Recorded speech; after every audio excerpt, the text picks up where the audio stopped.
इस बात पर तमाम इब्राहीमी मज़ाहिब का इत्तफ़ाक़ है कि अल्लाह रब्बुल इज़्ज़त ने अपने दस्त कुदरत से हज़रत आदम अलैहिस्सलाम को पैदा फरमाया और उन्हें जन्नत में दाखिल किया।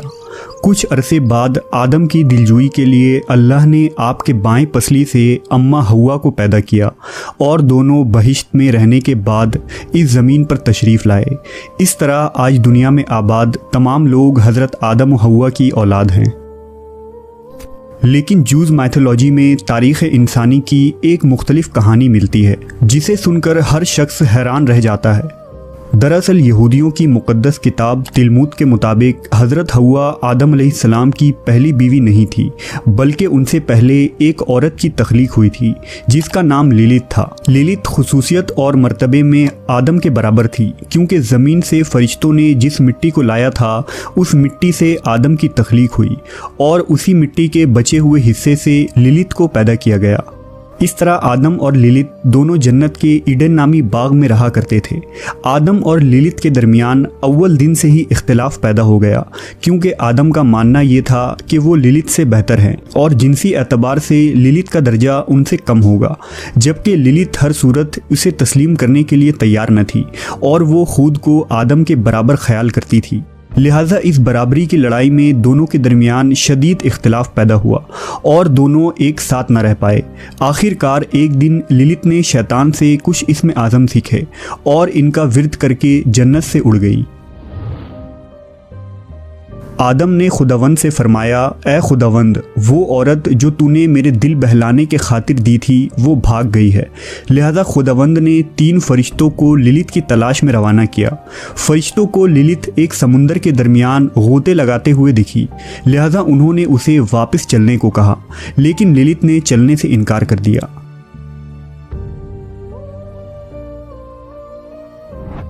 लिलित के जाने के बाद खुदावंद ने आदम के बाएं पसली से ईव यानी बीबी हव्वा को पैदा फरमाया और दोनों खुशी से जन्नत में रहने लगे। कहते हैं कि जब लिलित को ये पता चला कि जन्नत में आदम अपनी दूसरी बीवी हव्वा के साथ आराम व आराइश की ज़िंदगी गुजार रहा है तो वो बहुत बेचैन हुई और उसने ये इरादा कर लिया कि वो आदम व हव्वा को भी जन्नत से निकलवा देगी। लिहाजा उसने इब्लीस के साथ मुआहदा कर लिया और इब्लीस के कहने पर एक सांप का रूप धार कर जन्नत में दाखिल हुई। वो हव्वा के पास गई और उसे बहकाया कि अगर वो एक ख़ास किस्म की दरख्त का फल खाएगी तो हमेशा ज़िंदा रहेगी। ये वही ममनून दरख्त था जिसके फल को खाने के लिए अल्लाह ने आदम को सख्ती से मना किया था। लेकिन लिलित की बातों में आकर बीबी हव्वा ने उस दरख्त के तमाम फल को खा लिया और आदम को भी खिलाया और इस तरह आदम व हव्वा अल्लाह की नाफरमानी के अवज़ बहिश्त से निकाल दिए गए।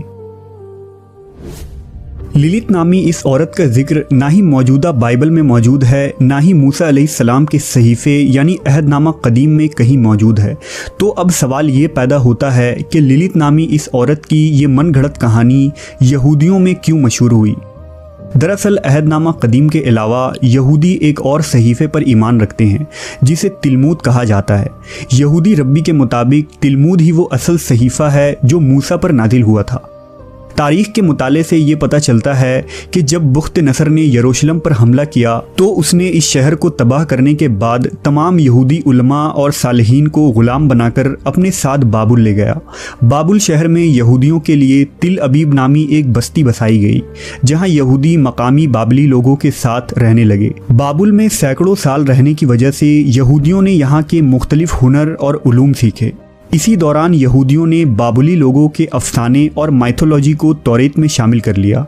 सुमेरी और बाबुली किताबों में उस वक्त लिलिथो नामी चुड़ैल औरत की कहानी मशहूर थी, जो 2 परों वाली एक शैतानी बदरूह थी और रात को बच्चों और मर्दों पर हमला किया करती थी। कदीम बाबुल की एक मशहूर दास्तान द एपिक ऑफ गिलगमिश में भी लिलिथो नामी औरत का जिक्र मिलता है।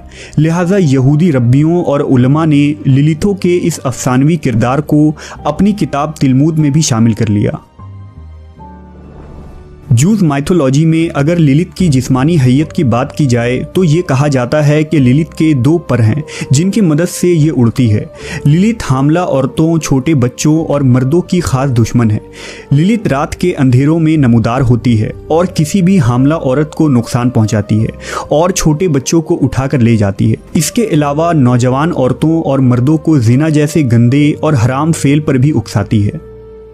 इसलिए तिलमुद में ये कहा गया है कि ये ममनून है कि मर्द अकेले कमरे में सोए, क्योंकि लिलित रात के अंधेरे में जाहिर होती है और मर्द के साथ हम बिस्तर होकर उसके नुत्फे का इंजाल करती है, जिससे वो मजीद शयातीन को जन्म देती है।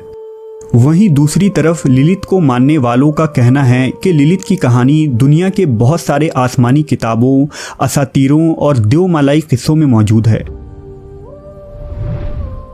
मसलन लामास्तु, जिसे कदीम मेसोपोटामिया में नाइट गॉडेस कहा जाता था।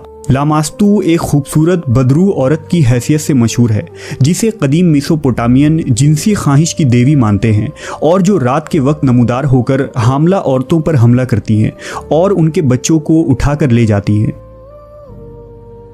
इसी तरह लामिया, जो कदीम यूनान की एक मशहूर देवी मानी जाती है, जो पोजाइडन देवता की बेटी थी, जिसके पास बेमिसाल खूबसूरती थी। वो रात के वक्त सोते हुए लोगों को परेशान करती है और अपने ही बच्चों को जन्म देकर खा जाती है। यहूदी असातीर में भी हज़रत सुलेमान अलैहिस्सलाम के मुतालिक अफसानों में कई बदरूह औरतों का जिक्र मिलता है, जिसे आपने अपने कब्जे में रखा था। उन्हीं बदरूह में एक बदरूह ओजिरुत भी थी, जिसकी खुसूसियत लिलित से बहुत हद तक मिलती जुलती है। इसी तरह के एक बदरूह औरत का जिक्र हिंदू मजहब के असातीरों में भी मिलती है, जिसे याक्षिनी कहा गया है, जो एक ताकतवर मखलूक है। वो तमाम शयातीन से ऊपर बताई गई है। तंत्रा लोग अक्सर याक्षिनी की पूजा करते हैं और उससे ताकत हासिल करते हैं। याक्षिनी रात के वक्त सोते हुए साधुओं के पास आती है और उनके साथ हम बिस्तर होकर साधुओं के दिमाग पर हावी हो जाती है। इसी तरह कदीम अरब लोग इसे कौरहिनिया कहा करते थे, जबकि नेटिव अमेरिकन लोग भी ऐसी शैतानी सिफत औरत में यकीन रखते थे, जो आधी औरत और आधी जानवर नुमा मखलूक थी और जंगल में कभी कभार देखने को मिलती थी।